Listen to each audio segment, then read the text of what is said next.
Isang batang lumaki sa hirap sa Mexico, ngunit sa tulong ng determinasyon, talento at sipag sa kanyang bawat training siya ay naging isa sa pinakakilalang boksingero sa buong mundo na may matigas na panga at hindi kailanman bumagsak sa loob ng luna. Sa video na ito ay kilalanin natin ang boxing superstar ng Mexico. Si Saul Canelo Alvarez ay ipinanganak noong July 18, 1990 sa Guadalajara, Jalisco, Mexico.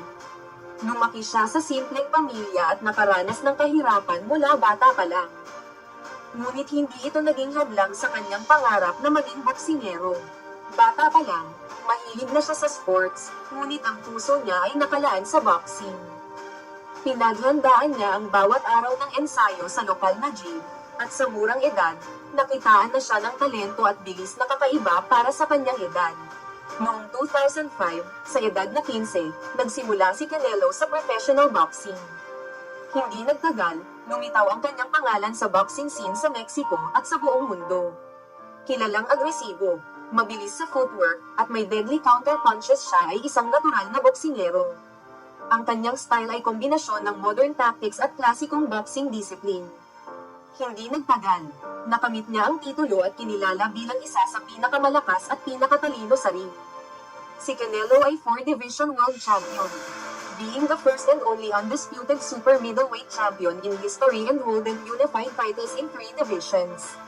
He has also won numerous other titles, been named Fighter of the Year by major boxing publications, and holds the record for the youngest WBC light middleweight champion. Nakaharap niya ang ilan sa pinakamalalakas na boksingero sa modern era. Kabilang na dito si Gennady Golovkin aka JGG. Umabot pa ng trilogy ang kanilang sagupaan at naipanalo naman ni Canelo ang 2 laban at isa dito ay tabla. Matigas din talaga si JGG at kayang makipagsabayan. Miguel Cotto, isa din ito sa pinakamatigas na kalaban ni Canelo para sa vacant WBC middleweight title, kaya umabot sa decision ang laban at nakuha naman ang panalo ni Canelo by unanimous decision at marami pang malalakas na kalaban na hindi umobra sa kanyang taglay na lakas. Kaya isa sa pinakakilalang boksingero sa buong mundo na may matigas na panga at hindi kailanman bumagsak sa loob ng luna. Pinatunayan ni Canelo na kahit sa modern era ng boxing, kaya niyang makipagsabayan sa pinakamagaling sa mundo. Pero sa latest ni Canelo laban kay Terence Crawford ay nabigo itong maipanalo ang laban para sa undisputed super middleweight title at Ring Magazine belt. Gayunpaman ang naging resulta ng laban ay kumikita naman si Canelo humigit kumulang ng 100 million to 150 million US dollar. Ito ang pinakamalaking kinita ni Canelo kanyang bawat laban. Bawat laban ay puno ng estratehiya, lakas, at puso. Ngunit hindi lahat ay madali. Bilang batang boksingero mula sa mahirap na pamilya, kailangan niyang ipaglaban ang bawat oportunidad. Minsan natalo, minsan nanalo, ngunit bawat laban ay nagturo sa kanya ng disiplina at pagpapakumbaba. Si Canelo ay naging simbolo ng determinasyon, isang inspirasyon sa mga kabataan sa Mexico at sa buong mundo. Si Canelo Alvarez ay hindi lamang isang champion. Siya ay isang inspirasyon, simbolo ng pag-asa, at patunay na sa kabila ng kahirapan, kayang maabot ang pangarap sa pamamagitan ng tiyaga at sakripisyo.